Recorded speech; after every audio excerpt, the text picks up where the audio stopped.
शांतनु जी, एक कमेंट आपसे, कोर्ट क्यों नहीं? विपक्ष क्या जेपीसी के जरिए या फिर अन्य मांगों के जरिए मुद्दे को जिंदा रखना चाहता है 24 तक, इसलिए? वरना कोर्ट जाकर तो फिर पूरे मामले को लेकर निपटाया जा सकता है कि सरकार ने क्या वाकई नियमों का उल्लंघन किया है। देखिए, इसके पहले बीजेपी का एक जवाब हम देना चाहेंगे। ट्रेड रिलेशन और private charter plane sharing relation एक नहीं है। ट्रेड रिलेशन में कोई भी बिजनेसमैन कोई भी स्टेट में जाके इन्वेस्ट कर सकता है, लेकिन नरेंद्र मोदी जी उनका अपना दोस्त, अपना भाई गौतम अदानी का चार्टर फ्लाइट से घूम के उनको ले जाके एक एक देश में बिजनेस दिलवाया, एक एक पोर्ट, एक एक एयरपोर्ट उनका हाथ में दे दिया। अभी तृणमूल कांग्रेस का मांग एकदम क्लियर है from day one. We want Supreme Court justice monitored inquiry, we want Supreme Court justice monitored inquiry. और ये एक भी शब्द नरेंद्र मोदी का जवान से नहीं निकला। उनका 3 घंटा उनका स्पीच था, लोकसभा में 1.5 घंटा, राज्यसभा में 1.5 घंटा, लेकिन उन्होंने स्पीच दिया नहीं, क्योंकि उसका पास कुछ जवाब है ही नहीं। उसको मालूम है जो आरोप उठाया जा रहा है वो आरोप 100% सच है। और हम लोगों का मांग है अभी भी इंटरपोल को इन्फॉर्म करो। कल ये वंडर नहीं होने का अगर वो भाग गया विदेश, क्योंकि हम लोगों को याद है जब नीरव मोदी, मेहुल चोस्की और विजय मल्ल्या देश छोड़े थे, उसके 1-2 दिन पहले और प्रधानमंत्री से मिलकर देश छोड़े थे। कल अगर गौतम अदानी देश छोड़ के चला जाए, इसलिए तृणमूल कांग्रेस का मांग है उसको अरेस्ट करना चाहिए, उसका पासपोर्ट इंपाउंड करना चाहिए, उसको खिलाफ लुकआउट नोटिस जारी करना चाहिए। ये तृणमूल कांग्रेस का डिमांड है। और तृणमूल कांग्रेस का डिमांड है Supreme Court chief justice monitored inquiry. Lookout notice और तुरंत गिरफ्तार होना चाहिए, ये कह रहे हैं आप। टीएमसी की मांग है, आप सांसद हैं शांतनु जी। हमने बोला है तो आपको नहीं बोल रहे, फ्लोर में बोला है। ठीक है, गौरबाटे जी जवाब जवाब दीजिए, फिर नासिर साहब आपके पास आ रहे हैं। देखिए, मैं तो फिर से एक बात कहूंगा, और ये लोग अंजना जी याददाश्त जो है इनकी गुम हो जाती है।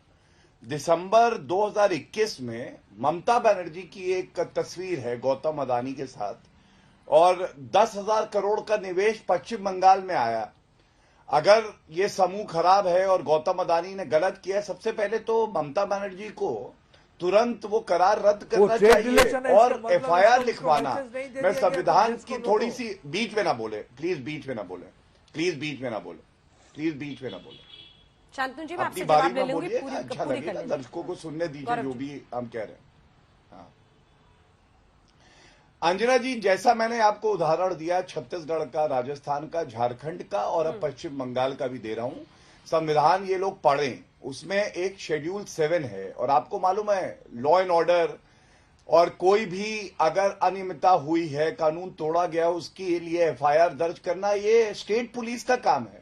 तो आपको नहीं लगता अंजना जी, अगर संसद के पटल पर टेबल पे चढ़कर नारेबाजी करते हो, वेल में जाते हो, अध्यक्ष को इनकी सांसद ऐसा शब्द का प्रयोग करती हैं कि मैं बोल नहीं सकता हूं, तो वहां पे एक एफआईआर रजिस्टर करे और करार को रद्द करे, तो जनता को लगेगा कि जो वाकई ये बात उठा रहे हैं उसमें विश्वास रखते हैं और इनमें ईमानदारी है, लेकिन वो नहीं करेंगे। और जब भ्रष्टाचार की बात होती है तो अंजना जी याद आता है वो पार्था चैटर्जी ही थे ना, जिनके मित्र के घर से गुलाबी गड्डियां मिली थी।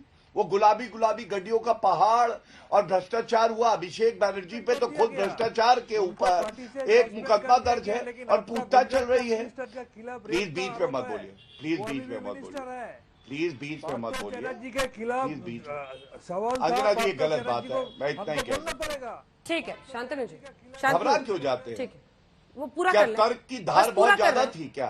तर्क की धार ज्यादा थी क्या? हाँ।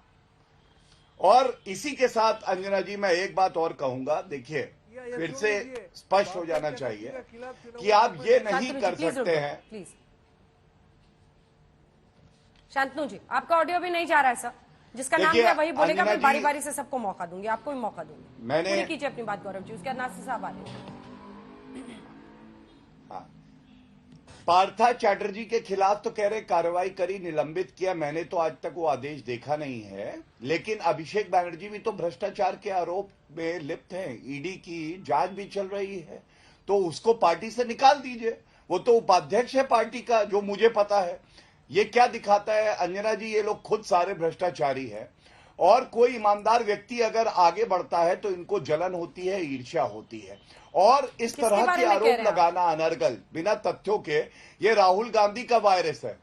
ये किसके बारे में आप कह रहे हैं? ईमानदारी से आगे जाना किसके बारे में आप? टीएमसी के बारे में भी कह रहा हूं। आपने कहा ईमानदारी से जो आगे जाता है उसके ये लोग खिलाफ हो जाते हैं। किसके बारे में बोल रहे हैं आप?